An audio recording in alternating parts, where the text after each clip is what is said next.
All right. Are we close enough? I think. I mean, hi, everybody. Have to check. Thanks for coming back to our channel and checking us out. Hello. Good morning. Welcome. I'm Jovana. I'm Nate. We're your favorite resellers in Las Vegas. Does my phone look crooked? I don't think so. Yes, we are. Sorry. It's a lived-in feel. We are actual people who full-time resellers for a living. This is how we make our money. Yep, this is how we pay our bills. This is a video about what actually matters in reselling. Yeah, what actually matters and what doesn't. Yep. Some things that we've learned along the way. Yep. And things that we're still working on. Yep, things that we're still working on because obviously there's always life learning. happens, Yep. things come and go. Right.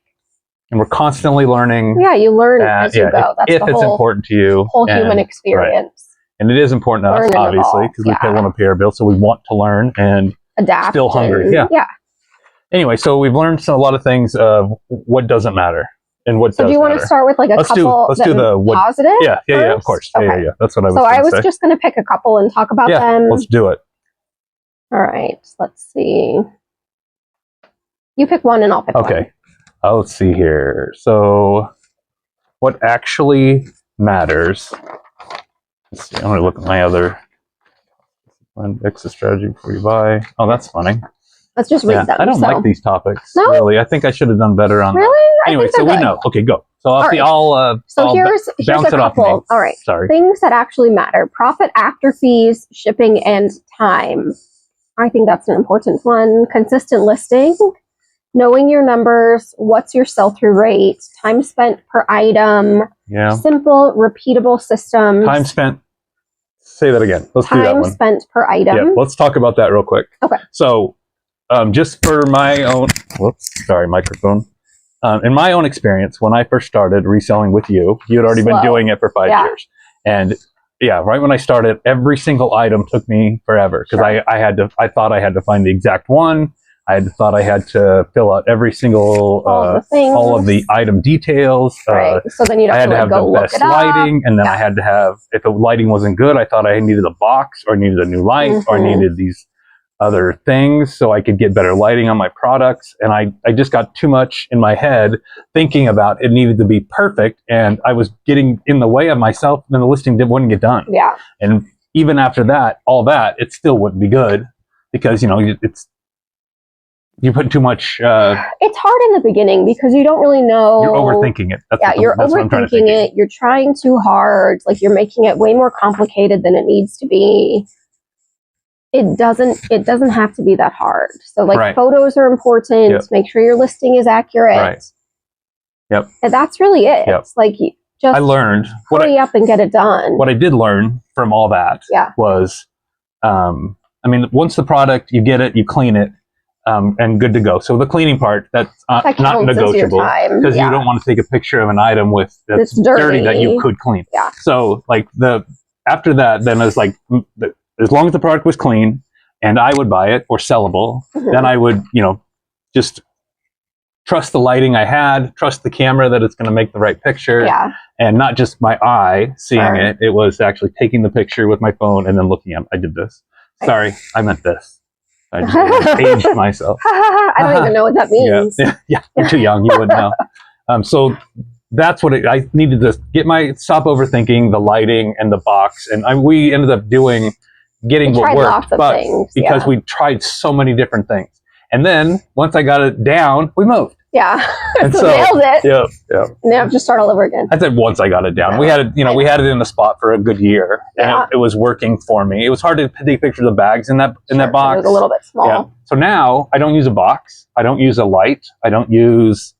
I don't need a different phone. I don't need a different camera. I use my phone. I have a Motorola Edge 2023, and I just take the pictures and trust the lighting. Trust that I picked out a good product. I get every angle of the product. So nobody has any questions if they look at the picture like a good consumer would. Right. Usually, mostly they don't. So I'm just thinking of hats right now. So specifically the front, sides, back, underneath, where the dirt would be, and then the label both sides, and then that was it. Yeah. And then walk away. Easy. And put it away and go to the next. Don't overthink it. You're going to spend way too much time on each item. You're going to get like 5 done.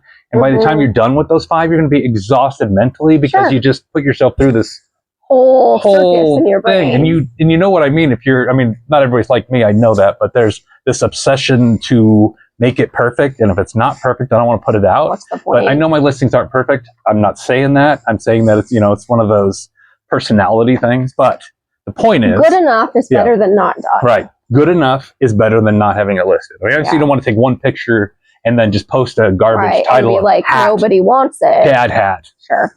So descriptions and photos are super important. Descriptions and photos. Finding a system that works for you. Right. Like I like to do things in batches. So I'll pick items because you get in a rhythm. Like if I'm doing shirts, I know how to do the measurements quickly, front, back, tags.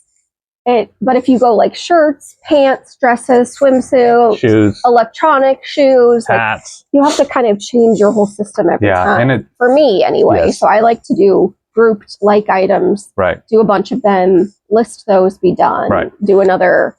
Go on. I missed a point. I missed one part that I struggled with at the beginning too. Was how to create a listing. Sure. I had to watch videos, and they would say, I watched videos from people who didn't. They were content resellers, not actual resellers. So their ideas were good. You still learn something from every video. So the sell one like this button is my best friend. I use it on everything. Every listing that I make, sell one like this, and then I go back through to. It's only as good as the listing that you're duplicating. But it gets you a starting point, and a lot of the time I have to change the category, which as you know, deletes every single item that you just put in there because it was under hats again. I'm sorry, kids hats, and it's an adult hat. Obviously, you have to change it to on eBay. Yeah, on eBay. I'm talking just referring to eBay right now. So I think one good thing is once you have a listing that you like, copy your own listing and duplicate that. Oh yeah, okay. That's one thing I don't do. I don't go to my old listings. You should. It would save you time. Redo because I don't always know if it's maybe that wasn't a good listing. I don't want to copy my bad listings from 2 years ago when I know my 2-year listings now are good. Sure. But it would give me a jump off point. Right. And then you would start, it would save you time in the long run. I don't know though, because you hit one button or you type in and hit one button. I find my item or I find somebody else's item, No. No? I don't. Okay. It seems like it is a waste of time. Like if you already know that your listing has all of the parts. Right. And as long as it's a similar item, so like Nike baseball hat. Right. And you've sold 100 Nike baseball hats. Right. Your listing is going to be pretty good. Right. Because so just copy that. Current listing. Your current listing. Yeah. I mean, you're not going to go back to your very first listing. Probably don't even have that anymore. But no. If you can be more confident that this is a decent listing. Right. You've already looked at it. Right. So like the less times you have to touch something. Where's your microphone? It's right here. Oh, okay. I was like, where is it? How are you not doing that? Sorry, I'm listening. The fewer times you have to touch something, the more time you're going to save. Right. The more times you have to touch it, it's going to take longer. Right. And I'll try. You're wasting. I've never tried it. I always just go off somebody else's listing and then fix as I go. Well, why? I don't know. It's just because that's the way I've been doing it. And granted, some days, right? So you've already fixed the listing. Fixed it. Yeah.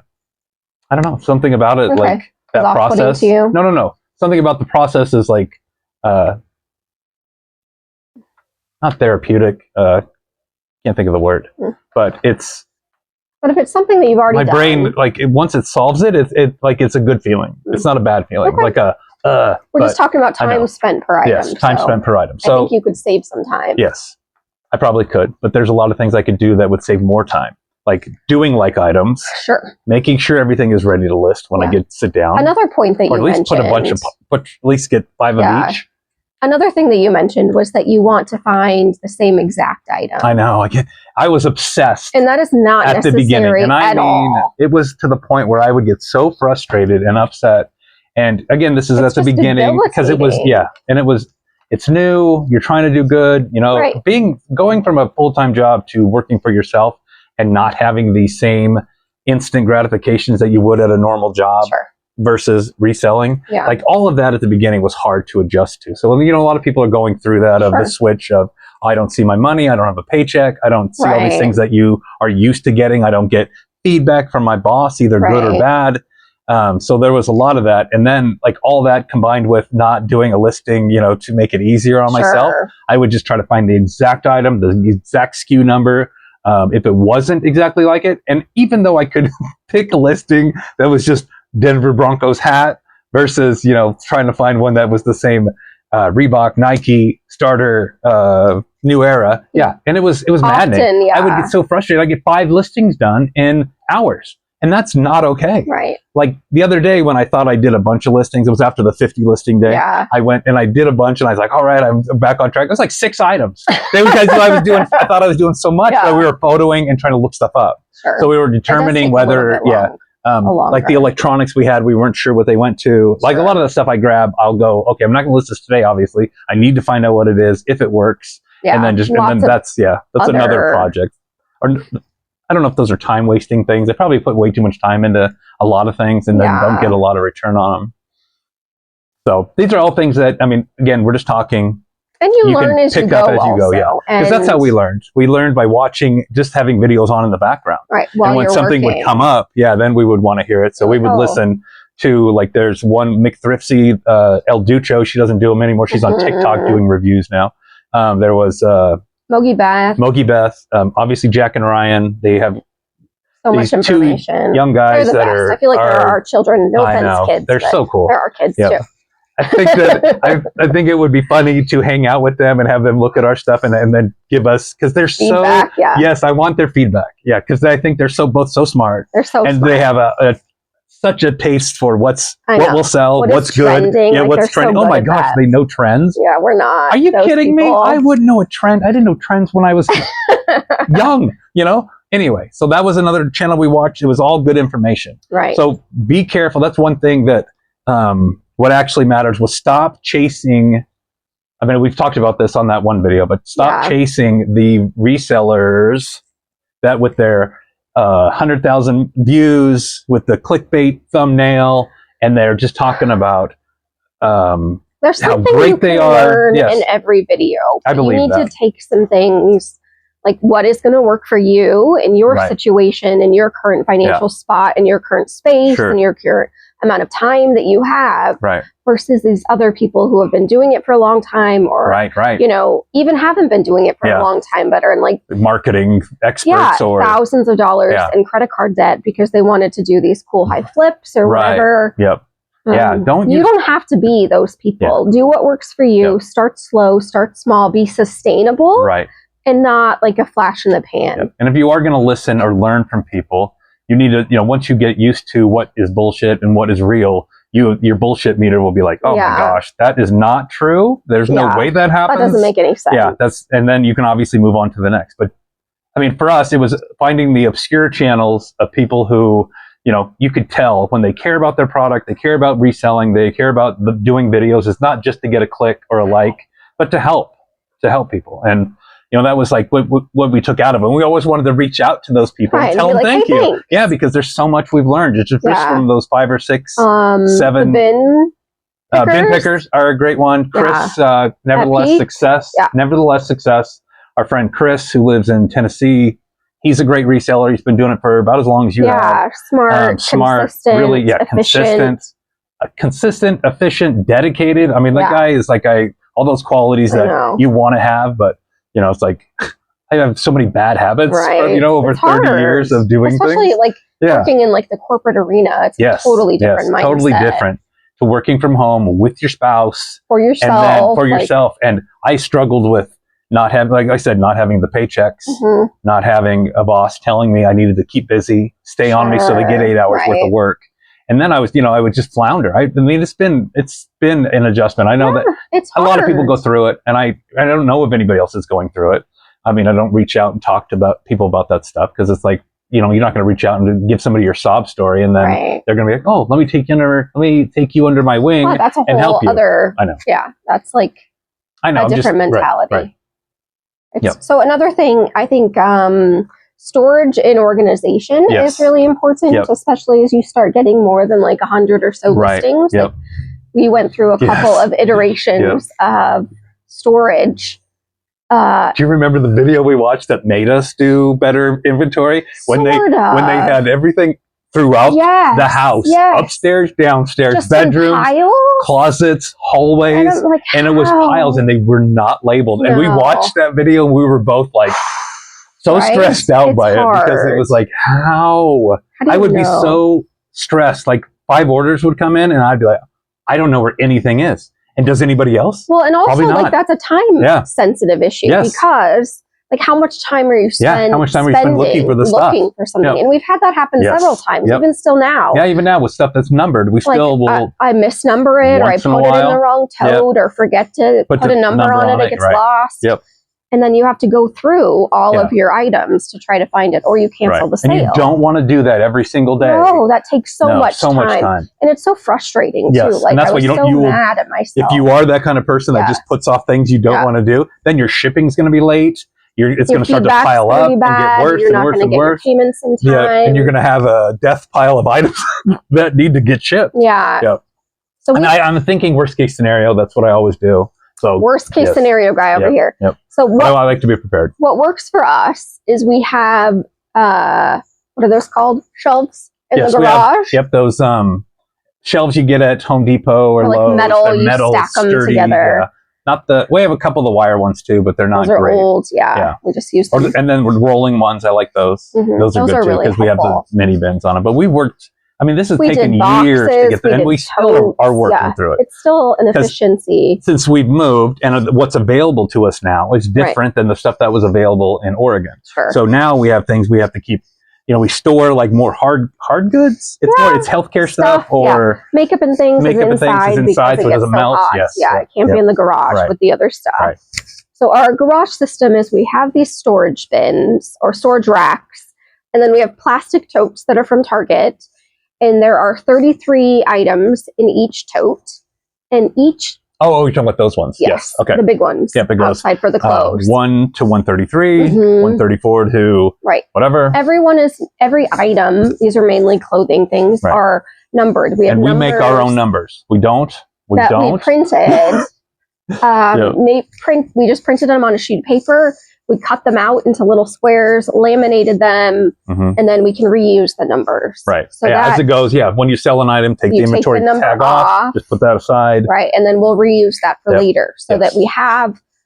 Some people do like the file system where you squish things forward, and that's way too much time waste for me. Like shelving bread or like facing bread at a grocery store. You have to like adjust your inventory. Will know what that I don't know. I kind of know what that means. Well, I guess if you work at it, you have to work at a grocery store to know. Like you pull the fresh stuff in the back, the old stuff comes to the front, and that's how they do it. So that's a system that doesn't work for us. No, I couldn't do that. So if that works for you, go by date. Yeah, some people do it by date. You'd have to have a reference color system. I don't know. That's too much work. Yeah, a blue shirt in the blue bin. Giving everything a number is easy enough, because we can put them in the spot. It's very clearly identified.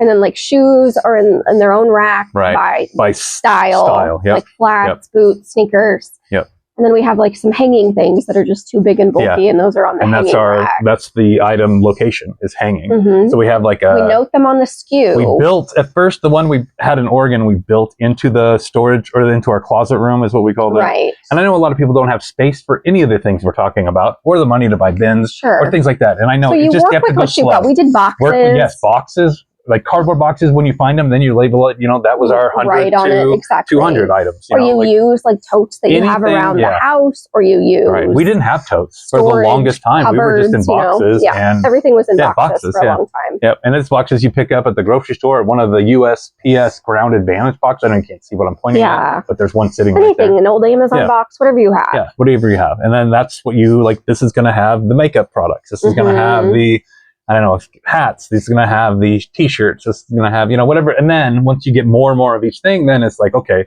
what's a better system? And we worked up to numbers and worked up to like where we put bags, where we put things like that. So it was all like a work in progress of what we were, like what works for you now. And then it's like, oh, well, here's our system, but you know what would work better? And, we both brainstorming, have great ideas. Jovana has all the great ideas. Yeah, she's so smart. Anyway, so we print out our own numbers from our computer just to the printer. Regular piece of paper. Them out, and then we bought a $20 laminator from Amazon. Yeah. And then the cheap cheapest laminating paper. Just, laminate, cut them out, and then put them aside. So when Jovana would get done and hey, I'm done with my 100 numbers. Right. 100, right? Yeah. And then she was like, I need more. And like, okay, well, we'll make more. And we got up to 900 and then to 1,000, 11, 12, 13, 14, 19. We have up to 2,000 in our numbers. And so hopefully we won't have to make a lot. We haven't had to make as many because we've been selling a lot. That's true. More than, so that way we don't have to keep doing it. So, and you being good about reusing. Before I was a full-time reseller and I would help Jovana package stuff up, I don't know if I was just being passive aggressive or what it was, but I would just put the bag with the number on it right inside, and put a thank you sticker maybe on it, pack it up and be like, oh, that's funny. Send them the number. That's not funny. That's messing the inventory up. Number. Now we have fucked up the inventory system. We have a lot of missing, we don't have maybe that 20 many items that doesn't have the number anymore because whoever we sold it to got the number. We've lost them along the way, but they're easy enough to replace, so you don't have to buy anything special or fancy. Don't ship the number. Make sure you take your number off so you can reuse it, because then you're going to wonder what happened to item number 100 and you have no idea where it is. Nate. Yeah, sorry about that. Don't do what Nate does. All right. What else? What else is have we done? We've talked probably about a lot of things that are important, not important. I think there's there's a lot of overlap in here. The biggest thing again is consistency with your listings. Right. Not consistency with you want to with sourcing. Sourcing's the easy part, honestly. And it's the fun part. Everybody likes to source. Listing is the hard part. That's where you make money. And if you have all of your money invested in sourcing that's like a death pile that's not listed, you are going to flounder because you don't have any money coming in. Yep. So if you bought it, you need to get it listed. Get it listed. And, we have like a back stock of things. So we are able to go sourcing more frequently because we have more money, because we have this whole system in place. Right. Like it rolls over. Right. But if you only have $100. But Jovana's the one, she does 30 to 40 a day, or at least picturing. I mean, like the days you don't have makeup. Right. And so that keeps us going. And it's like a snowball. But you have to have, you can't just do 50 one day and then not do any for a week, which is what I wouldn't do 50, but I would do 10 at a time and then skip a day or two. What am I waiting for? Right. But it has what I've learned is I have to have a block of time in the day, and it's non-negotiable of getting these listings done. Right. And I mean, a reasonable goal when you start out is 10. And just then after 5. That, do as many as you can. Right. That's true. You want to, and once you get better at it, you'll get faster and you'll be able to do more. But it's non-negotiable. If somebody says, "Hey, let's go do this or do that," it's like, I got to get these done. No, after this, then we can go do it. And that's something I want to work on this year is the most important thing is being consistent every day, which we turn into weeks, months, and then you look back and then you can see how much doing that will help your monthly your whole income. Store process. Let's see. So another thing, I was saying in the beginning, if you have all of your money invested in your products that are not listed, obviously if it's not listed, it's not going to sell. Right. So same to that point, you need to get everything listed. Yeah, I have to get everything listed. If you brought it into your house, you may need to make a decision. Money for it. You've spent time outsourcing it. Yeah, and I know nobody wants to throw things away, but sometimes that has to happen. Unfortunately, you have to. Today, yesterday or whatever the day, I threw those headphones away. I was trying to get them to work. I couldn't get them to work, and then I would set it aside. Yeah. What are you talking about? Come on, man. Right. Why keep wasting your time? So this says the real difference is between running a business and running a performance. Right. So that I like. Are a business. Yeah, we're a business.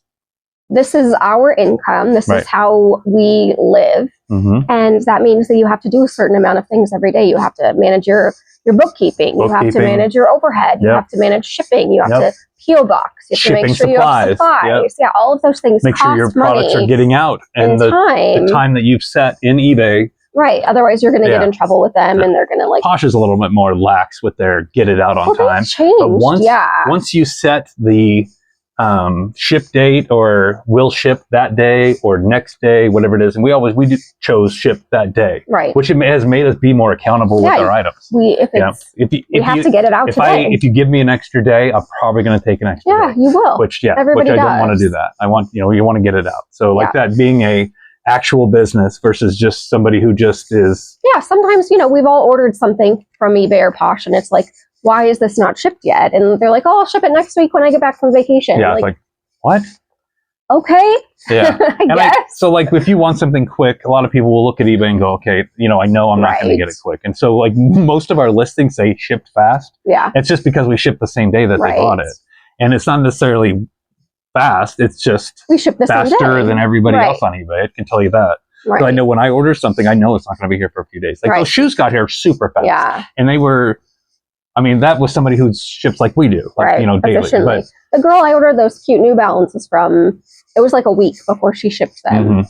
And I was like, okay, I guess like I'll give it time because I'm not in a rush. And I know, and she said, she was out on vacation. Yeah, we're not buying our prescription medicines. Yeah, thank goodness I don't need them, or I wouldn't have bought from her. I would have canceled. Yep. Anyway, so what was the versus performance? Is that what it was? Running a business versus running a performance. So like showboating. What does that mean to you? Like to me, that means like showboating. Like, look at all these cool things that we've done and have from reselling, or look at me, I sold $100 million in shoes last week, or any of those things that don't mean real. Right. That's not a real number. It's not real. Yeah.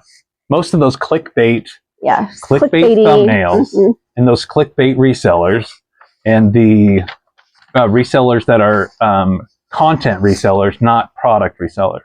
So like there are a lot of great content makers who pretend to be resellers that aren't, and they just make great content. And it's fun to watch. It's also great content that is wrapped up in their packaging that is from somebody else that they have taken, and redone. And you learn those things as you go, that some people are just full of crap, like, well, most things are recycled anyway. Yeah, everything is. These people that get on there and act like they know more than you, they can teach you more, and then they offer you some subscription program or buy my course, buy my PDF here, and this will make you a great reseller. Buy my course, subscribe to this, and pay a monthly fee. Right. No, don't do any of those things. Do not sign up for. I'm not going to name the names, but you guys know who I'm talking about. It's not necessary. Yep. All the information is out there. Yeah. There's a lot. There's so many videos. Yeah, so many. Figure it out. Resellers, yes. Try it yourself. Yep.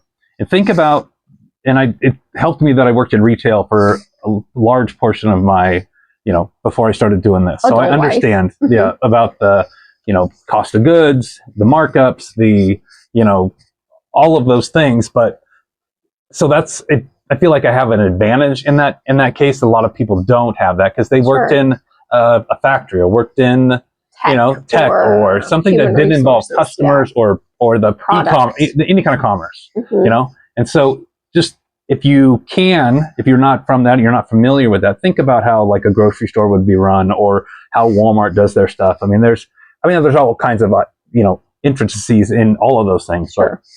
But they buy from someone. Yeah, buy from someone. Repackage or rebrand. They have to put it out, which is making a listing. Unpack. Inventory. Make sure it's got a scanny. Make sure the scanny works. Yeah. All of those things. So you think about this is your mini 7-Eleven, mini Walmart, mini store. These are all your products. Yep. This is you. Your face is on the sign. Your face. That this is your personal item. Take personal pride in it, and know that you be a reflection of yourself. And if you want to be good. A lot of people just do it to do it. They don't do it just to be I always want to be the best, and it's a competition thing. I enjoy it, that part of it. I'm not saying I'm the best by any means, because I am not. I have a lot of room for improvement, but I want that. And I think that comes from a lot of different things, sports, being competitive as a kid, being a guy. I don't know what it all thinks, but in my head, and of course I say it, but then, do I do everything that needs to be done so I can be the best? Not always. No. So that's what's important too, making sure that you're doing the things that need to be done every single day. If it doesn't make the business more stable, it probably doesn't matter. So, for example, doing things that, like being consistent, being professional, making sure your books are taken care of. Being nice to your people who bought something from you. Yeah. And I know that we should probably do a whole thing about returns and we'll do dealing with complaints, wrong sizes, things. We'll do another video about that because those are so frustrating. I hate it. And I know, do you see that a lot on people's posts about what should I do when somebody says this? And you know, being like a de-escalator, right? I was trained to do that. I'm not. It's like, no. So sometimes I want to reply with, obviously my first response, not always, it used to be like defensiveness. What are you saying? What do you mean I did something wrong? And then I get upset with them, they get upset with me. But it's like just, de-escalating. And I think like bubbly water, and so you put something in it and all of a sudden it goes like this. Yeah. It's just calm, But not everybody can do that. But just think, like, if it was you, it's always the best thing, at least in my head. If that was me and I had bought from me, and that was, it was the wrong size on the thing. It was an, innocent mistake, no big deal. Sure, like that. But that's me being understanding. Let's just pretend like I'm mad, and then I'm like, okay, so what can I do to make me not mad? That's like, okay, I understand. I'm so sorry that you got this. It was the wrong size. How disappointing that must have been. Yeah. How frustrating. I'm sorry you have to return it. Any of those stupid things. And maybe I don't, it doesn't mean that I have to feel that and mean it, but that's what people want to hear when there's, they spent their money that they worked hard for on an item you have. And they think that somehow you misrepresented it when you didn't mean to. Yeah. That was not what you were trying to do. We'll do a whole thing about returns. Yeah. Anyway, there, if you get to this part of the video. So kind of, this one says reliable shipping practices. So it's important, like if you are going to sell more than one thing, have a system in place for shipping. Right. Like get the free supplies that are from the post office, recycle packages, like packaging that you get from Amazon or whatever. You can reuse that. If you order stuff, have a system in place. Go to the post office, figure out how to do the self-scanning at the little kiosk, or be friends with your mailman. Right. Yep. Be friends with your mailman. Learn how to schedule a pickup so that the postman can come to your house. You don't have to worry about it. Get your packages. Yep. And that's so convenient. So and it doesn't I always need to do work it more, because in Portland, in Gresham, sometimes they would It would forget. take a while, yeah. But we have a great mailman here, and his name is Craig. Clint. Nope, his name is Clint. Yep. Hi, Clint. He's not watching the video. I know. But yeah, like befriend them so that they will remember to stop by your house and pick up your packages. Some people may not have that option because we live in we live in Las Vegas, but we live in neighborhoods. It's a real neighborhood, suburbs. Yeah. So like that's easier to walk outside and say hi to my mailman. But you live like in the guy who bought a shirt from us, and he lived in an apartment building that had a wall of mailboxes, and I was my mind was blown because I was like, first off, the mailman's got to come in there and do all that, which makes I don't ever want to be so much work, especially in New York or I remember when Caden was delivering packages and he would have like 8 packages in one apartment building and everything was on a different floor. Crazy. And it was like maddening. Too much. Anyway, so my point is, so if you live in something like that, just find a way. Yeah, find a process that works best for you. Where's a drop-off spot? Where's the nearest post office that you can go to? What are their hours? Do they have one of those big drop-off things, or do you have to actually give it to someone? So figure out those things. Like they still have postal stores, postal annex, things like that for they still work. Places that don't have a UPS store or a post office that's close by. I know that our friend in Texas said, she's had problems with the post office in her area not getting items out. And that was a real problem a couple years ago. Like there was an entire post office that had to get shut down and just to get caught up. And then they were hiding mail and stuff like that. It was crazy. Are you talking about McThrifty? Yeah. So her post office was very small, and they would get so mad when she would come in with like 30 packages. Yeah. She was like, they told her she needed to go to another post office. Yeah, they actually, the USPS ridiculous. Told a person that was trying to give them business. Yeah, you have too much stuff. Don't bring any more in. So, and at the beginning, when I heard things like that, then I started thinking about it. And I thought, oh, they're going to be so mad if I take more than a few items in. It doesn't matter what they think. It doesn't matter. This is your stuff to get it out. That's their job. You need to get it out. Yes. Yeah, that's their job to do. And if they complain, just... Yeah, sorry about that. Have a great day. Have a great day. Thank you so much. Yep. And I'm glad our Las Vegas, or our post office that we go to has 2 huge bins that we just dump stuff in. Yeah. You can scan them in if you want, like right there, and then dump them. Right. But you don't have to do that. I don't. I like in and out. I don't want to wait around. I want to be out of there and get back home so I can work and we've never had any problem like dumping into the big tote right. For packages going missing. Yeah. Some people want to physically have them scanned in. Yep. We've never had an issue in the 10 years we've been selling. So impressed or whatever, with the USPS most days. First of all, how does that impressive. Happen? Billions of packages go through and it never stops. The mail will never stop. I mean, you can imagine that. To think logistically, Like if you think, oh, I'm going to get done with this pile, you can think like that. Right. You're thinking piles. No, because that's what I would be doing. Yep. And I'd be so frustrated, like, oh, I'm done. So another thing, like keeping overhead low. So you want to... Right. Okay, I was thinking about that. But things like not paying, you don't have to have a perfect photoing thing. You don't have to have a great picture or a camera. You don't have to have use what you have. Thank you stickers or custom bags. Right. Nobody or wants wrapping it in paper. Like doesn't need anything special. Yeah, you don't have to have a free gift. I mean, a thank you note, a love note in there to say, thank you very much. I like that. And even if it's a sticker, it's fine. Sure. It's something, But it doesn't. I don't really care because it just goes in the garbage. It doesn't. It's not going to make or break whether I order from you or not. But it's a nice touch when you get an item. And especially when you're first starting out, because we did that. We only have a few sales a day, maybe a few a week when we first doing eBay, on eBay, not Posh. But I would handwrite, because I was in charge of eBay for a little while. Anyway, so I would handwrite almost every note. Yeah. And not necessarily mention them by name, but just say, hey, thanks enjoy, so much, and just real quick on a card. Sweet. Yeah. And we would have like these compliments at the beginning about, oh, this is what reselling should, this is what buying on eBay should be like, things like that. And then as you get busier though, and as you get like product, more, you're like, oh, I don't have time for this because I got to move on to the next. But I think that's good. That's good that you don't have, the time to be worrying about 2 packages. Sure. Now you have 10 packages to worry about. Let's do what's important. We make sure it's, at least it's not just packaged, jammed in a bag. Yes. We try to put everything in clear bags that we have. Right. Which again, that's an extra expense you don't have to do at the beginning. You don't need that unless use whatever you have. Like, do you have extra Ziplocs? Do you have like a fucking grocery bag? I mean, I know that's not great, but something to protect it. Right. Well, it's going to get to us. And I've also seen, and we haven't tried this yet, but you can go to the Dollar Tree or whatever and buy like bread bags that have like the little twisty tops. We have like resealable clear plastic poly bags. Not resealable, but resealable, like adhesive resealable. Yes, like I'm flipping it open so you can like squish it back down if I need to like they are resealable, yes. But like a bread bag, how it's just like a bag with an empty top and you use like a little twist tie or something. They sell bread bags at the dollar store? Yeah. You can get those. People are putting bread in bags? Oh my gosh, that's not the point. I'm sorry. Do you know what a bread bag is? It's the bag the bread comes in. So it's just like a Ziploc without a top. Like a loaf of bread? Or like a... It's just a bag that does not have a sealable top. So it's a clear bag. Right. They sell those? Why would they sell them like that? Because people use them for storage, or they use them for, like a sandwich bag. I'm not being smart. I just don't understand.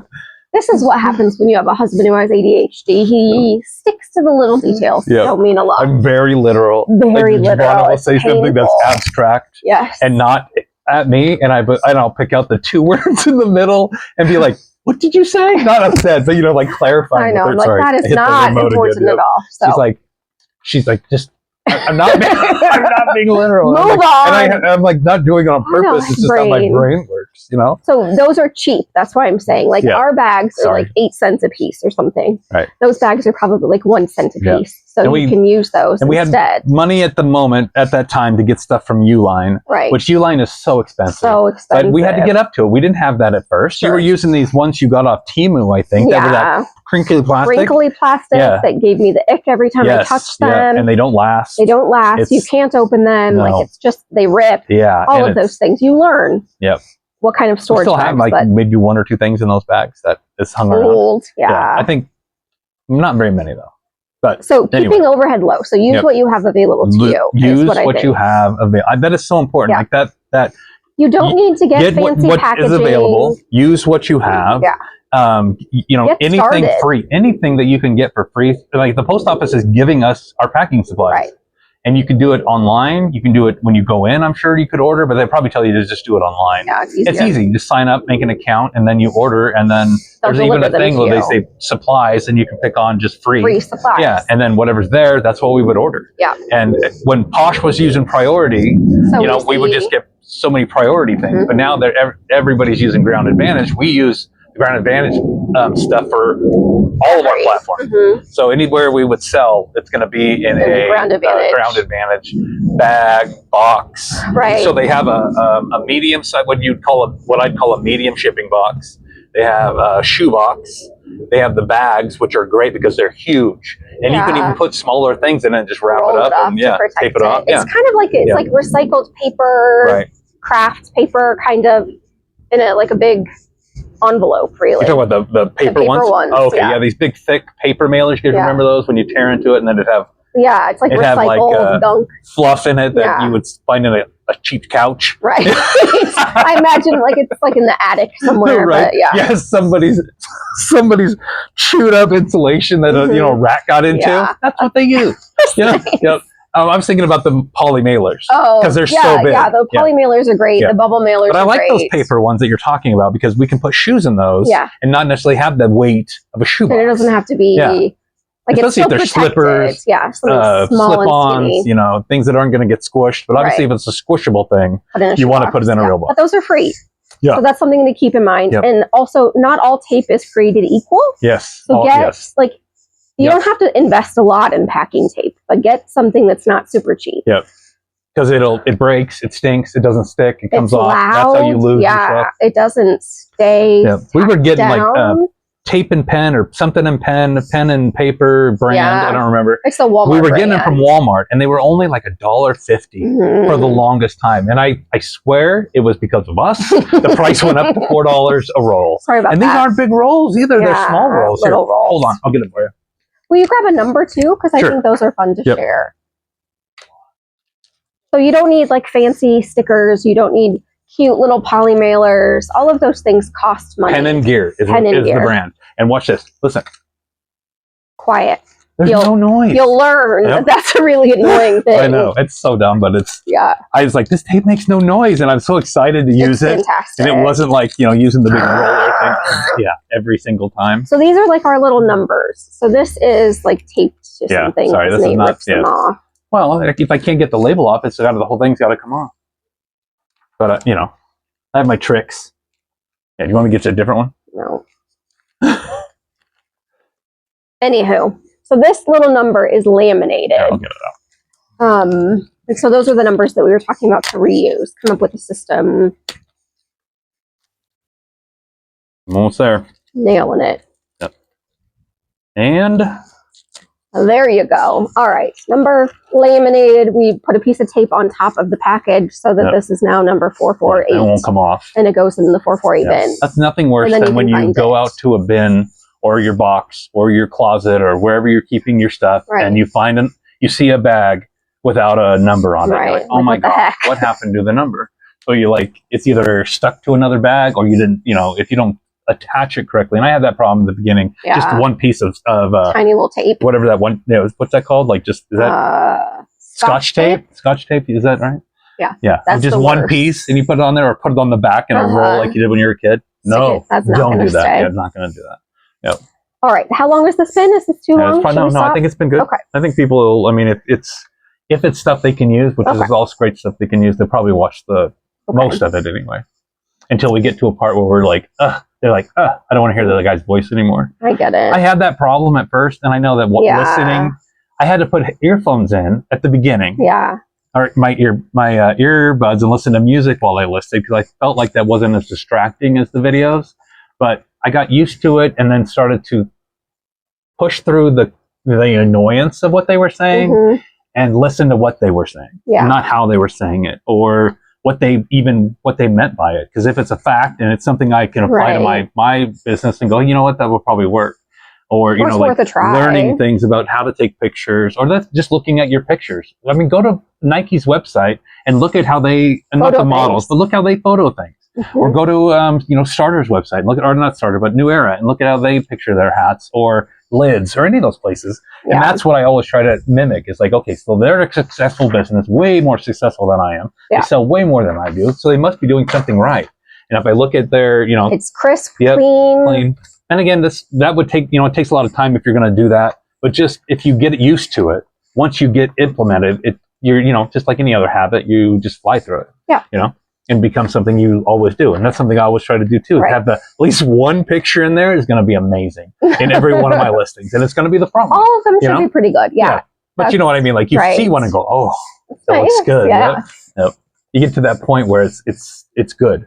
You know, like there's a lot of things we could talk about the process of it, and not to overthink it, not to do like, you don't need like we said, like no fancy box, fancy lighting. We use like, for a while there, I was photoing outside because we have natural sunlight here, and now we have enough natural sunlight where I don't have to use light. Yeah. But I didn't have that in Oregon because it was always dark. It was so dark. There were shadows everywhere. Dark from 7 to 5, and then so you'd have to have a huge. We had just had this little tiny light. I just clipped it onto I made this PVC thing that I put the box on, you know, with zip ties, and then it was up off the ground or up off the table, so I didn't have to bend over. I think that was my worry, my back.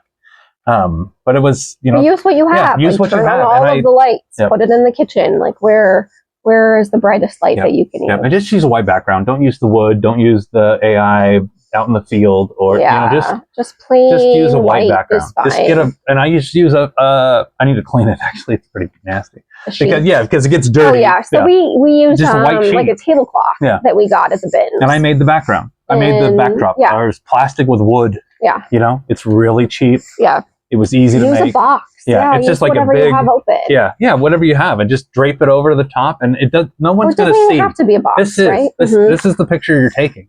So everything else can be dirty, nasty. You got your food over here, because I'll picture. Doesn't matter. When I sit there, I sit on the stool, and I have the area. So I have like this part of it is over here. This is my picturing spot. And then I got stuff over here, but then I just picture the middle item. Right, you know, perfect. And then toss it off. Move that over. Bring it over, and you know, just keep going. Yeah. I don't mean to keep talking about myself, but that's the only example I have. Let's see. So what doesn't matter is being on every platform, everywhere, all the time. Yes, you don't have to sell on every platform. Oh my gosh, it's so exhausting. Yeah, you don't have to have a TikTok shop, a Whatnot shop, Instagram an eBay store, Instagram regular store, website, Facebook Marketplace, Mercari, Depop, Posh, eBay, Curtsy, any of those other ones. Bonanza, the new one, Walmart, Amazon, Walmart, all those things. Pick one. Listen, pick one. Get good at it, and then maybe do two. I might love. But like, I hate following trends, and I know that is to my detriment. Like, I could have been like, even when the internet was first off, I was like, man, what is everybody talking about? Like, so annoyed that everybody was interested in it and talking about it. I was like, I'm not interested in it because you're talking about it too much. You know, so like when Whatnot first came out, I was like, oh, this might be good. But then like I looked and watched the cringy live selling that these people were doing. I was like, this is a bunch of t-shirt bros in their parent or in their bedroom in their parents' house selling the sneakers that their parents bought for them or gave them the money to go buy. Yeah. And they like, how is a 17-year-old kid have all of these pairs of Jordans? Right. How is that possible? Is he really that good? You know? Anyway, so that's my own personal opinion. It didn't matter. So it's like what you have and what is going to work for you. So we had a 20-year-old eBay account that Jovana had set up in 2001. 2000. Yeah, so we took her because it had the longest, you know, it was like 22 years of eBay, just life. Buying and selling along the way. Yeah, not a lot though. No, it was just like having an account. Yeah. And so that was something that I think benefited us quite right away because we had established, you know, 100% feedback, even though we'd only had like maybe 100 at the time. Now we're up to 3,000 and it's only been a few years, you know, so it's just, well, yeah, not that, but you know. No, it's good. Yeah. I'm proud of us. I am too. I don't even remember what we were talking about. So what was the... you don't have to be on every platform. Yes. Oh, that's right. Why I don't like Whatnot. We do eBay, we do Poshmark. We don't do live selling. Those are the two that those are our two. And I know once you're in front of a camera, it makes it easier. And that's not why I don't do it.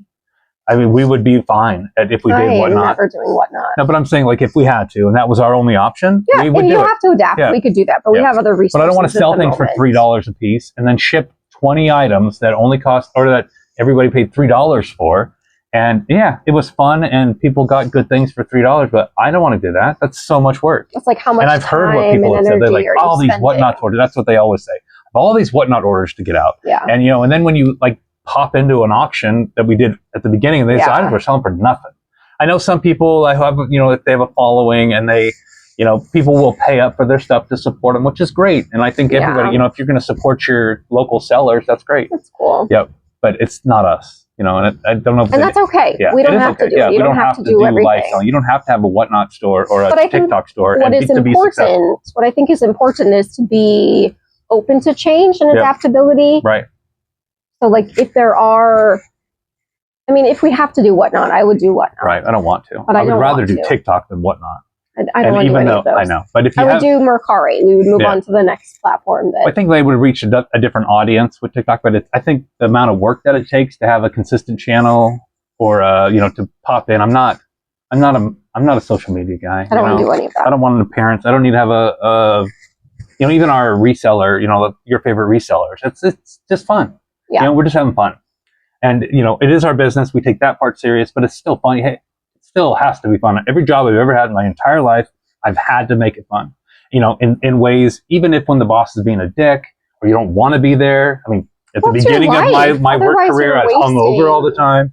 You know, like these are just so much time. Wasting so much time. Just being unhappy and miserable. Being unhappy. So and this does not have to be miserable or hard or I mean, you can be successful. If we can do it, trust me, you can do it. Doesn't matter how old you are, doesn't matter where you are. I mean, I really think that it is a viable income. There's so much stuff out there. Yes. People, like, the need is there and the product is there. It's just like time and commitment. And the good product is out there. The good product is the stuff that is not new.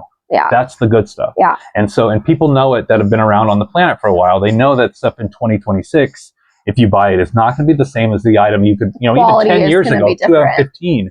And then you go even further back than 90, it's even better than that. Yeah. You know, there was a range of time when they just made shit no matter what. But they still make shit. Yeah, I know, but you just avoid those things. But there are so many other brands we don't know about. There, you know, there's so much.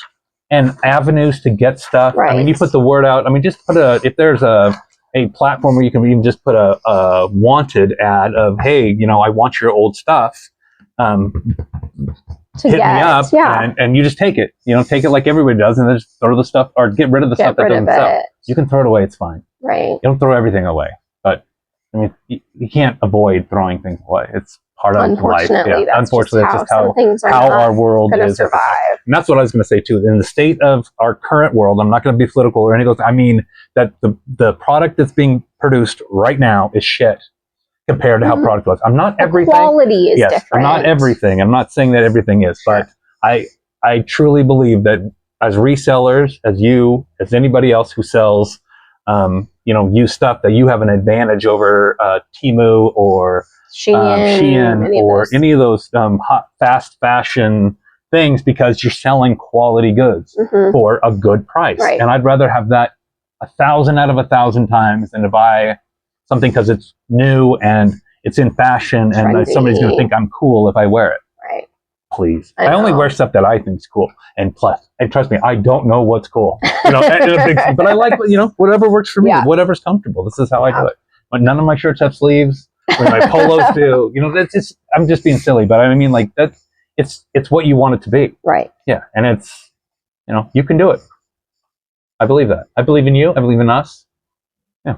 We did it. Yeah, we're doing it. Yeah, we're doing it. We're still doing it. Every month we're doing it. And, you know, if the day comes and resale's dead, you know. It's never going to happen. You have to find something else. Resale has been around forever. Since the dawn of time. And I think as long as there are people and stuff, there will always be like a barter and trade system. Exactly. Yeah. That's exactly even if society broke down and we didn't have any like cash registers anymore, we would still find a way. We'll trade a bra for a chicken leg or you know, what do you need? A hat for a handful of chips. Right. You know? whatever we need in the Anyway, so that's I know I'm being silly, but I'm, you know, also this is what we do, you know. This, regular stuff. I'm not a comedian. Obviously, I can't make money doing that yet. But I'm getting to the point where I don't know if anybody's going to come see a 60-year-old comedian. If it would take me 10 years to develop my career. I see. Until I start. I see. Just like with reselling. I'm not going to start reselling until it's perfect. No, you got to wait. No. So one last thing. You got to just jump in, both feet. Yeah. Do it. Do you want to talk about seasonality, or do you want to talk about seasonality of product, or seasonality of like ups and downs when sales? I think ups and downs of sales. Okay, so we all go through it. Droughts, of sales. We go through times where everything's selling. It seems like you can't go wrong with everything you pick. But then there's going to be like our days. So like we get used to every single day having 10 items sold on both platforms, and then a day it happens all the time. At least once a month. Yeah, we'll be like, why do we have zero sales? And I'm like, why? What happened? We had 12 yesterday, 0 today, and then we'll have like 9 tomorrow. Right. And so don't panic. Don't freak out. Yeah. Don't just be think consistent. That you need to keep going. Yeah, don't think you need to start, I need to go through every listing to make sure it's good. Yeah. Don't do any of that. Don't give up. Don't just be like, crawling a ball. Just keep going. And then don't think about that. If you can separate, I have a hard time sometimes separating, just staying focused on the one thing. Just get the items listed. Those other things will take care of themselves, but it's not going to happen unless you have the item available to everyone else. Yeah, I don't know what you have in your desk pile. Jovana doesn't know what you have. And your friends, so you maybe have really amazing things, you might have amazing stuff that I want, especially if it's older Nike stuff or Jordan stuff or Jordan memorabilia is what So Jordan brand, I don't like. Jordan memorabilia, as in Michael, that's the stuff I like. Okay, that's more fun. Yeah, but the Nike product is Jordan makes a good thing every once in a while. They have like very rare hit and miss, but with I know this is silly, but the Nike stuff. I know you love it. Yeah. I know, so that was not the point. Sales come and go. My point is if you have Nike stuff, let me know. Nate would like it. Yeah, go ahead. Sales. Well, I've lost it. No, sales come and go. It's not always going to be the same every single day. But so if you're consistent, you don't need to panic if you don't have any sales for one day. Yep. You want your average to be an uptick. Like you want to keep growing. Yeah, but when we started though, maybe 1 a day. Well, and your listings are going to be shit for a little while until you. And I was excited when one thing sold, and then great. It would there's a lot of things that just went into that. Focus on getting better, and it's not going to sell if it's not listed. So if you've already spent money and time on an item, and it needs to get listed. If it's broken, just get rid of it. But if it's like it has a tiny little spot on it, I would still list it. Make a note that there's a flaw, get it listed. Someone will want to buy it. And I believe the more things you have available to the whatever billion amount of people that shop on these platforms, the more likely it's going to sell. That's just math. Yep. And I know it sounds like, duh, that's obvious, but that's the truth. I mean, that's just the truth. Our business model is like a volume model. Right. So the more stuff we have, the more stuff you can buy. The more I'd love to be pickier. I would love it if we had that option. Right. But I don't think they have that option. We get what is available to us, what we can afford, what is accessible. Yeah, I mean, if I had a bunch of rich friends and they were all bringing me their hand-me-downs, that'd be amazing. But that's not reality. Yeah, it's not real. No. So this is what we have. If you have 15 items and you're like, I'm going to be a reseller, and then you list all 15 and then you just sit back and wait. No, you need to keep doing something. And so like things that we do to stay active if there aren't sales, we send offers.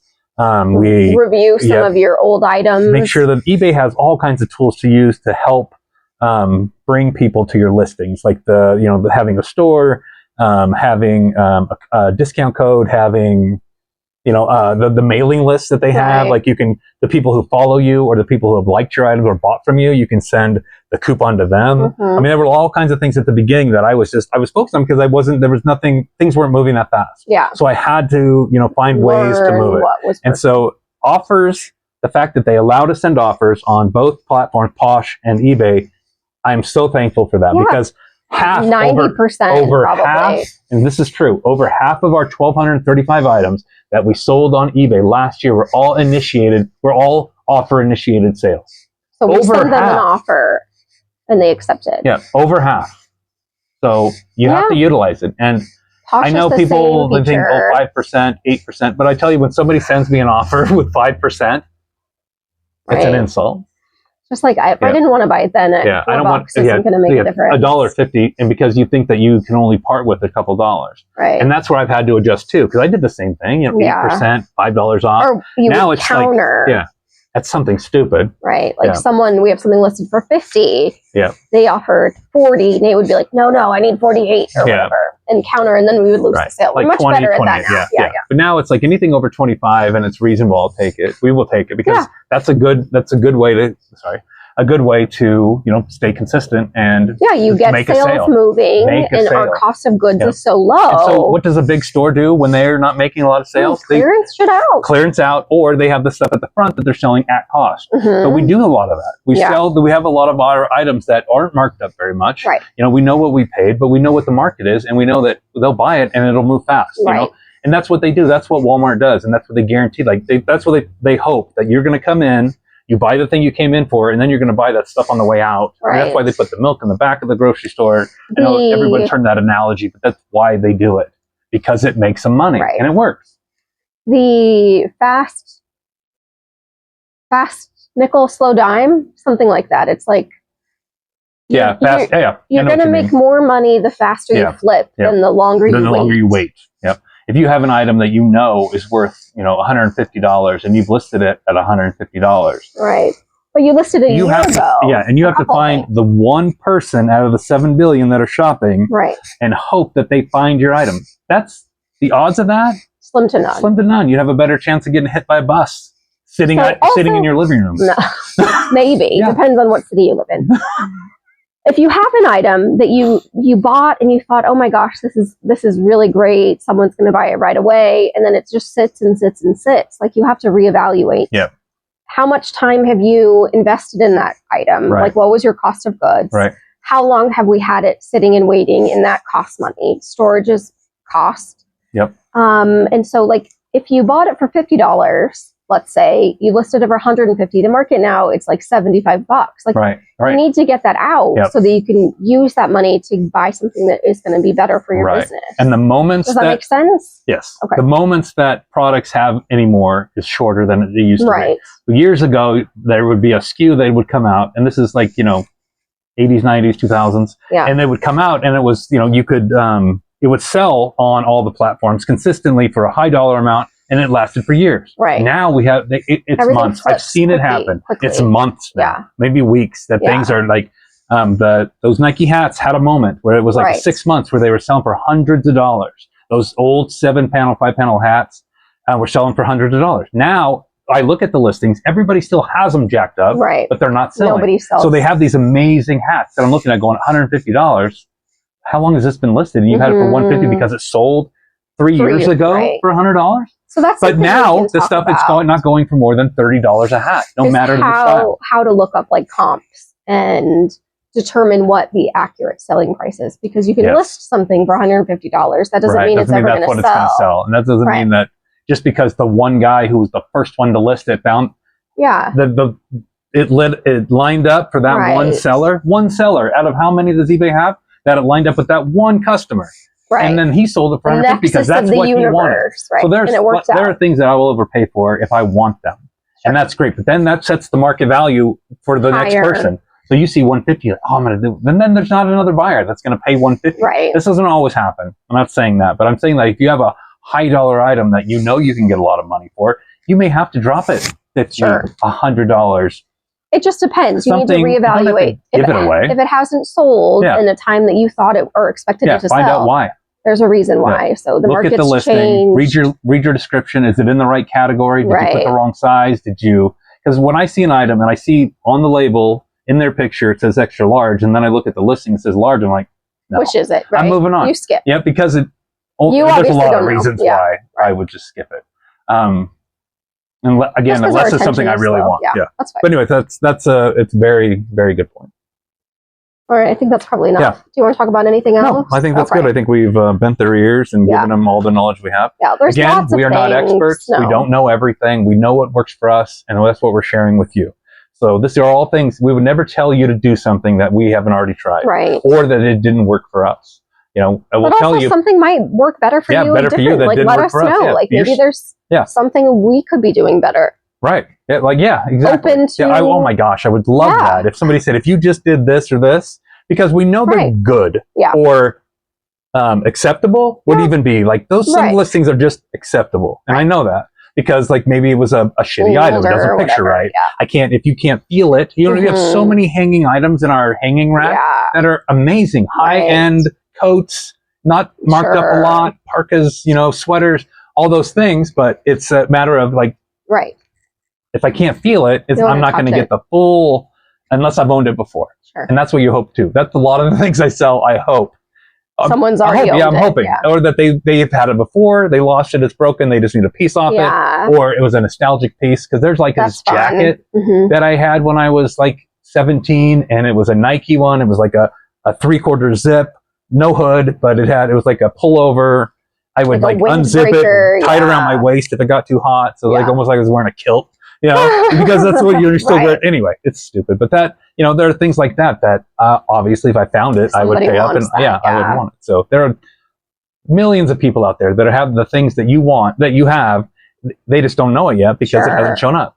But there are things, people have the alert set for the items they really want. So that's why I've set a lot of alerts. Yeah, that's why those items sell so fast that we list. And like if it sells within minutes, it doesn't mean you priced it wrong or you priced it too low. And that's always my fear. How many times have I said it too? Like something will sell within minutes or hours, and I'll go, I priced it too low. And Jovana's like, you priced it exactly right. That's why it's sold. Right. Duh. Right? I mean, that's exactly. It was like reasonably priced. Yes. Someone was like, you don't say that to me. No, it doesn't come off that way. But that's the exaggerated version of exactly right. It's sold. You got money for it. Right. Move on. We're moving on to the next you're not thing. married to that. And that's, I get emotionally tied to things I pick up sometimes too. We'll talk about that. And I don't let it go for cheaper, which is so stupid. I know.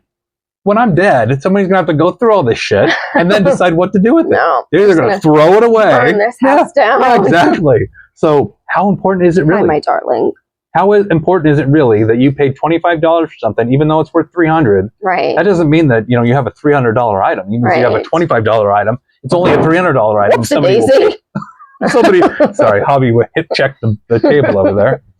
Well, it's only worth what someone is going to want to pay for it. Yep. So even if you hear that a lot from people, like a retail of like $300. So when people post that on the Facebook question groups, or they'll say, I have this item. How much should I list it for? Or what's it worth? And it's there's always one expert in there, probably like me, that will go in there. It's only, exactly what you said. It's worth what somebody will pay. You know how helpful that fucking comment is? It's not helpful. It means you need to look and you need to do the work yourself. Do the research. Find out. What is it? It has a name. Yeah. Go to the Real. Go to stay off of the site you're listing, just so you can get an idea of maybe what it's selling other places. Right. What are the other ones? Real. There's the actual company's website. Yeah, go to their website. I'm just thinking like what companies that have more than just one brand, that you can look up. Yeah, like any store brand, Nordstrom, Saks Fifth Avenue. You should be able to find it. Look, I find that frustrating to try to find the old items, or not even old, just the items that we have, because the companies go through SKUs now so fast, and they don't even, a lot of them, they don't even track. They may put a SKU number on it, but that's only going to be good for us and another person who has it. Like once they get it out of their system, you'll never find it again. Anyway, there's all kinds of things we could talk about. So I think too, we'll talk about like SKUs and things, like how to identify items. And the real value of most brands have an identifier on the tag somewhere, even if it doesn't have a style name obvious, There are a lot of things that aren't even like they've just knockoffs, erased. Yeah, like they don't have the tag, and they're still high quality things. It just depends. Yeah, and it's hard to sell things without tags and without brands. And that's like when you see things in person, like we can put stuff down at Republic, because if it doesn't have a tag, people can see it, feel it, try it on, and then that's great. But we don't always have that option. Okay, so that's it. That's it for now. Yep. If you have any tips or tricks or suggestions, we are totally throw them in the comments. Yeah, let us know. Let other people read the comments. They always willing things that they can use. We want to use these videos as entertainment and like a helpful tips and a resource for you, if that's how you want to use it. If nothing else, it helps us reiterate what we talk about and what's important to us. We can talk through things. Yeah, we talk through things, and this is how we normally talk. Yep, this is exactly how we talk. So without the camera on, it is. And you want to be like, stay, focus, bring it back, bring it back, bring it back, bring it back. Like anything shiny, squirrel, anything distracting comes up. I know. All right. Well, thank you so much. Like and subscribe. Yep, like, subscribe. Please subscribe, because it helps our numbers and gets our videos to more people so they can use them. I know everybody says that, and I'm sorry to ask. I don't even like doing it because it's cringy. But if you could just hit the subscribe button, that's cool. That'd be great. Or even just leave a comment or a thumbs up. That isn't good too. Then we know that it's actually reaching people. It's being helpful. Yeah. Yep. So anyway, we're going to have more videos like this.